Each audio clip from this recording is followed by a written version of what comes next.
Live with studios in Midland and Odessa, you're watching CBS7 First Alert News at 9 on the CW West Texas. Every human being is one step away from an emergency. Desert Doc is a newly released docuseries with an inside look at Odessa's Medical Center Hospital and Dr. Sudeep Bose, an emergency physician with a storied past. We have a sneak peek of the series, plus where you can watch it, coming up in just a few minutes.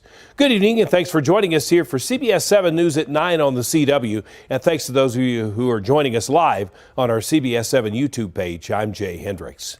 This man you're about to see, Job Hasso, was arrested for multiple arrest warrants today in Odessa. Many law enforcement agencies aided in his capture. You'll remember earlier this month, Hasso was involved in a manhunt near the Midland International Air and Spaceport, and at that time he had several warrants out for his arrest. He now has other charges related to the manhunt. You're about to see video from that search. Hasso has received, I should say, 13 charges, including drug charges, evading arrest, and criminal mischief. He has been taken to the Midland County Detention Center, and the law enforcement agencies say their investigation is ongoing. Continuing to track crime now, Odessa police are asking for your help in locating this man. They say back on March 10th at around 3 in the afternoon, he stole over $1,700 worth of items from Target and left through a fire exit, leaving in a white four-door sedan. If you know who this man is, you are urged to contact Odessa police. Today, Legacy High School hosted a roundtable discussion with engineers from Chevron to spotlight women working in the oil and gas industry. Students were also able to engage with female leaders from Chevron who provided insight into various aspects of the energy sector. The discussion addressed questions like career opportunities, the future of the industry, and educational pathways, as well as the roles women have in the industry. As we're in the tail end of Women's History Month, it made a lot of sense to bring our women leaders from Chevron here today to talk about their roles, and they will represent our oil and gas industry very well. But the event itself is open to all students. There are careers for every student in oil and gas. The women representing Chevron were from all departments: public affairs, engineering groups, health and safety groups, and a superintendent on the field. UTPB has announced that they are starting a direct admissions program with ECISD and MISD. The program will allow qualified seniors to gain automatic admission to UTPB. Now, UTPB currently has over 5,000 students enrolled, and the new admissions process will benefit over 1,300 students across both school districts. To qualify, seniors need to have a GPA of at least 2.75 and fill out a form on the UTPB website. This way, students can skip the Apply Texas application. And the value proposition of the university is most of our students graduate here and they go to work here. And so filling those really high-paying jobs in the Permian Basin with our graduates is our #1 priority as a university. And this innovative program will allow us to reach into the population of students and maybe for the first time have them see the possibilities. For more information on the program, you can visit UTPB's website. Now to some local sports news. The Odessa College men's basketball team defeated Trinidad State College 81-52. The Wranglers are part of the Sweet 16 now and have an off day today. They will be back in action tomorrow afternoon when they face Vincennes University at 12 o'clock. You can watch that game on ESPN+. Tonight, millions turn their eyes on Caitlin Clark and the Iowa Hawkeyes as they continue their run in the ladies' NCAA basketball tournament. Clark's record-setting success is showing how women are continuing to change and elevate the sports world. 2023 saw record revenues for elite women's sports from volleyball to basketball to soccer. And according to Deloitte, women's sports will see a further growth in 2024, set to pass the $1 billion barrier level for the first time. Michael Yoshida reports. She's one of the biggest names in sports. Caitlin Clark's record-setting success on the court and beyond, showcasing how women are continuing to take the sports world to new heights. This isn't a coincidence. Danette Layton is the CEO of the Women's Sports Foundation. Barrier breaker Billie Jean King started the organization 50 years ago, 2 years after the passing of Title IX. You're starting to see this transformation finally, but it takes time. It takes time to change gender norms. It takes time for those to understand that we've deserved this for a long time. In 2023, football stadiums were filled, setting attendance records for women's volleyball and basketball. The Women's World Cup also set new highs for attendance and prize money. And now in 2024, Deloitte predicts revenue generated by women's elite sports will surpass $1 billion for the first time, a total that's up at least 300% from just 3 years ago. In 2021, we'd be having a conversation like the biggest secret in sports right now is women's sports. That's not the case anymore. I actually maintain that if you're not currently investing in women's sports, you're behind. Still, gaps between women and men's sports remain, from resources and pay to coaching and leadership opportunities, and keeping girls involved in youth sports. It's not a nice to have, it's a must have for women because those skill sets are lifelong. And I think we're just getting started. I think we're barely putting our toe in the water as it relates to the potential of women's sports. In Washington, I'm Michael Yoshida reporting. It's time now to talk your weather forecast. Very windy over the weekend. Windy again today. What about tomorrow? Chief Meteorologist Tom Teefer-Teller joins us with that answer. Tom? Yeah, a little blustery conditions are going to hang around in our forecast overnight tonight and in towards tomorrow, but steadily starting to slow down on those winds. We had showers that aggravated the situation, causing gusts upwards to 40 to 50 miles an hour out there as a lot of the rain evaporated before it reached the ground, but that's starting to wind down though for this evening now that the sun has set and we've lost the daytime heating.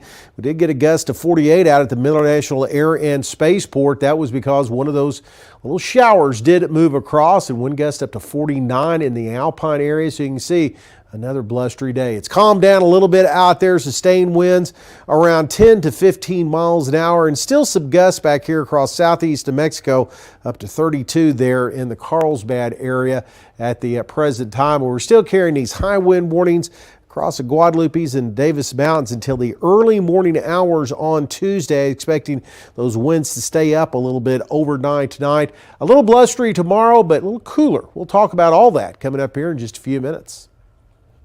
Earlier today, local nonprofit Pink the Basin awarded MCH $150,000 to assist women and men who need a diagnostic mammogram or a biopsy. The money that was awarded today will help men and women who do not have insurance, are underinsured, or have a high copay deductible get proper testing for breast cancer. Their goal is to ensure everyone can get a mammogram.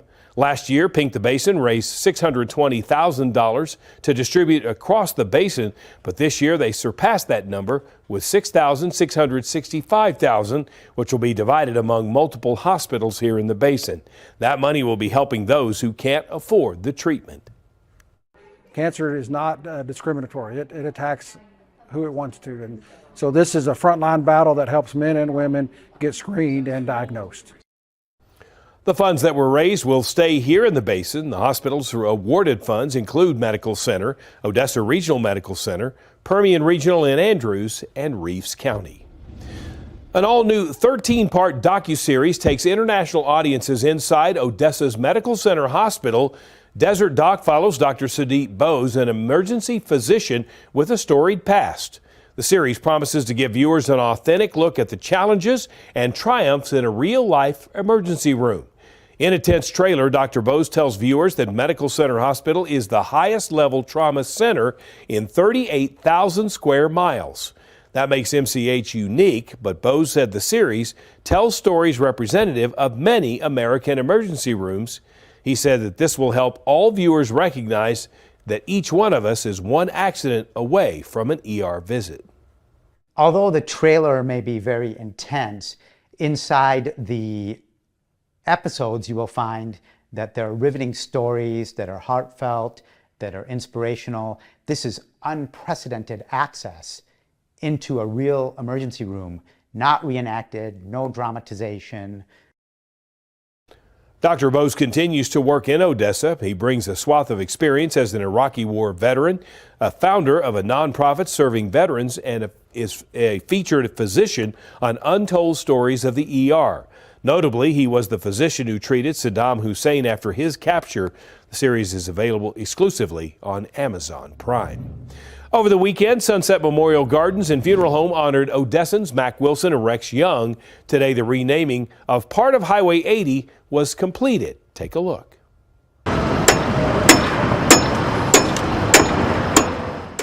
Today is National Medal of Honor Day, so it's fitting that Highway 80 from the Ector-Midland County line to Loop 338 is now the Wilson and Young Medal of Honor Highway. It's been over 50 years since Wilson and Young passed away, but Odessans have not forgotten their sacrifices in the U.S. military. The city of Midland is planning to change the Midland Animal Shelter's days of operations.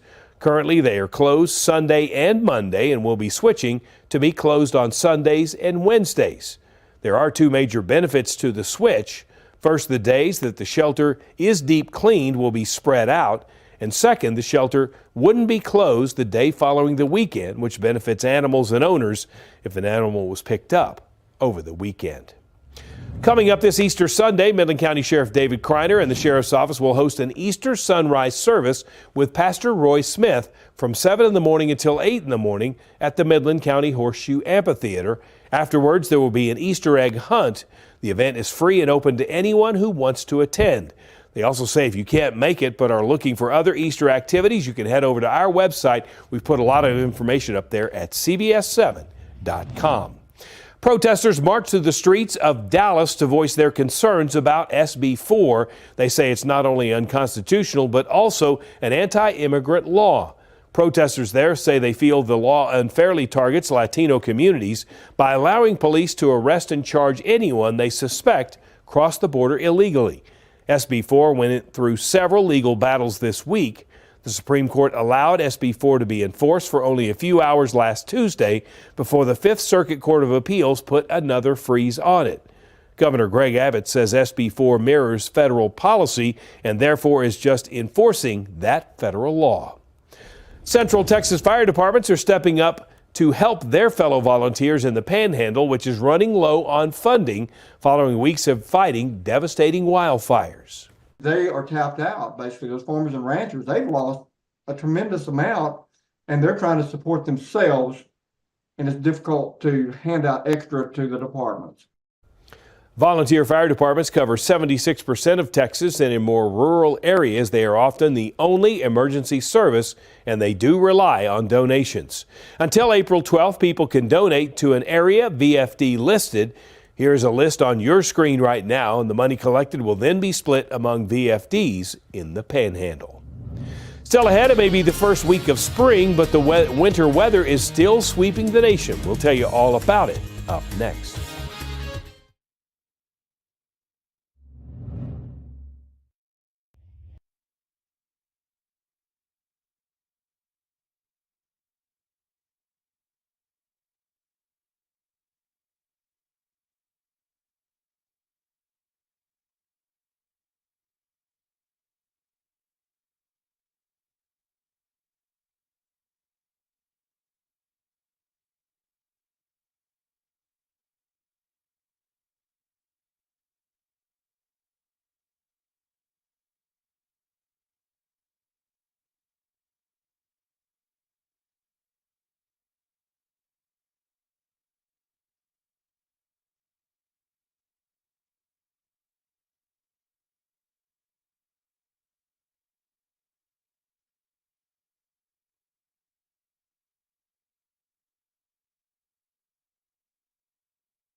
Millions of people started the week under the clouds of stormy weather in Minnesota. State Patrol reported several crashes Monday and 2 deaths from hazardous road conditions. According to the Storm Prediction Center, a tornado watch covers parts of Texas, Arkansas, and Louisiana tonight. Meanwhile, blizzard warnings across much of the Central Plains could continue until early tomorrow. Emily Schmidt has more on the season-swapping winter weather pushing spring to the sidelines. This week, millions of people are watching winter show up out of bounds. Out of season, almost out of nowhere. We had those 70-degree temps not too long ago. I thought that was pretty much it. This ski area just outside of Minneapolis knows the cold truth of a so-called winterless winter, where only 11.1 inches of snow fell in December, January, and February. 19 winters of doing this. This is probably the most challenging winter I've seen in my experience. Now Minneapolis's first week of spring is officially snowier than all of winter. It attracted an out-of-state snow removal company to test out the kind of snow not falling close to home. We're not getting much snow this time of year. We decided we'd come up, help some friends out here. The Minnesota State Patrol reported more than 460 crashes on the roads, while spring breakers pinned their hopes in the air. I'm so excited. I hate the snow. I want the beach. I want the hot weather. We're ready to go. The Northeast is recovering from its own storm. Central Maine Power says it fielded more than 770 emergency calls on Sunday after Saturday's ice storm impacted power to about 200,000 customers. The company vows work to restore power to everyone will continue, quote, round the clock. At least a clock can be counted on when the seasons seem all mixed up. For CBS7 First Alert News, I'm Emily Schmidt. Well, we are looking at the wind trying to calm down a little bit out there, and it looks like winds will steadily decrease here over the next couple of days. More on that and more on the Easter holiday weekend is coming up.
Now, from the CBS7 First Alert Weather Center, here's Chief Meteorologist Tom Tiefertiller.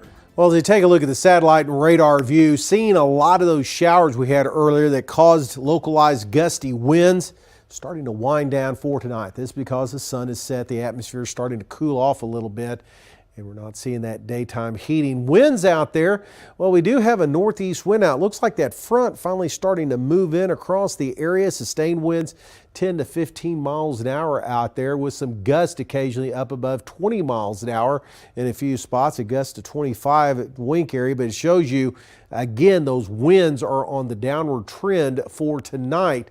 It's all being caused by this big storm system across central portions of the U.S. We just saw that story about all the things going on, all the winter weather that moved as far south as the Texas Panhandle. Well, this is going to move up into the northeast over the next couple of days and take a lot of the wind with it. And then we'll get in on this ridge of high pressure. It's going to make for a nice rest of the week, probably after Wednesday. Satellite and radar view across the state of Texas. Well, the severe weather has shifted over towards mainly Mississippi now, and that is where the severe thunderstorm warnings are in effect, north of Jackson, Mississippi. West Texas again, we've seen a couple of those showers move across, the snow across the Texas Panhandle, but even that's starting to lighten up a little bit as that front again starts to drop down to the south and southwest. So we'll call it breezy, but should cut off these winds a little bit by about the noontime, I should say midnight hour. Things are cold up in the Texas Panhandle, 31 in Amarillo, 37 in Lubbock, and we're going to get a taste of this across portions of West Texas with temperatures in the 30s first thing in the morning. Now those futurecast winds again showing you that they are going to calm down some towards the morning hours, but then start to kick back up as that front starts to move back to the north and east. We're going to catch a west wind across the area, and it will be a little gusty for tomorrow afternoon. So keep that in mind. Again, tonight, rather chilly, especially across the Permian Basin. Could see freezing up towards the Hobbs area as we pick up a northwest wind for a little while, and then we'll see more of a west wind in our forecast for tomorrow with temperatures into the mid-60s. And your CBS7 First Alert exclusive 10-day forecast, less wind by Wednesday into Thursday, as we'll start to see those temperatures warm back up. A little bit of breeze on Friday, but overall not looking too bad for Good Friday and the rest of the Easter weekend. After Princess Kate's announcement, the royal family is feeling touched by the public's response. We have more information up next.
Princess Kate and her husband, Prince William, are said to be extremely moved by the public's outpouring of warmth and support after Kate announced she has an undisclosed form of cancer.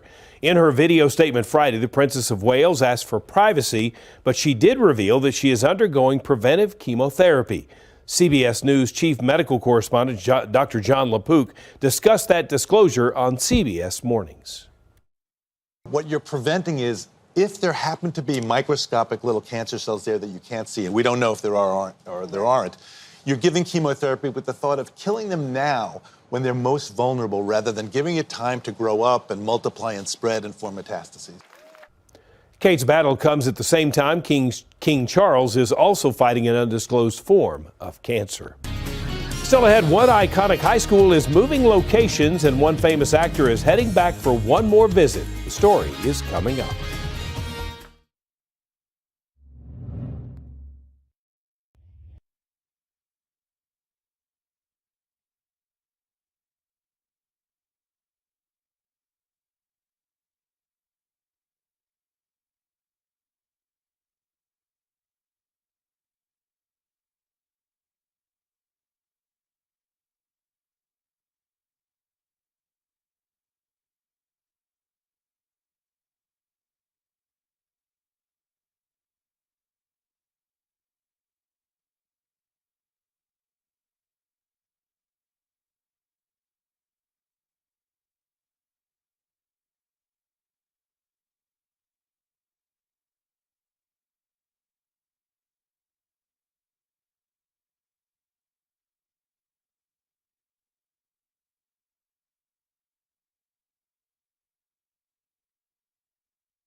Actor Kevin Bacon says he will be going to prom at the high school where his iconic film Footloose was filmed.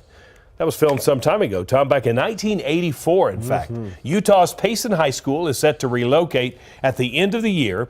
After seeing a lot of asking on social media with the hashtag Bacon to Payson, Bacon agreed. He says Footloose was, quote, a big part of my life. As I said, the movie released in 1984 and starred Bacon as a teenager who moves to a small town that forbids dancing. We talked about John Larroquette in there. He had quite a role John in there. Lithgow. John Lithgow, excuse me. What was Yes. was the preacher. Right.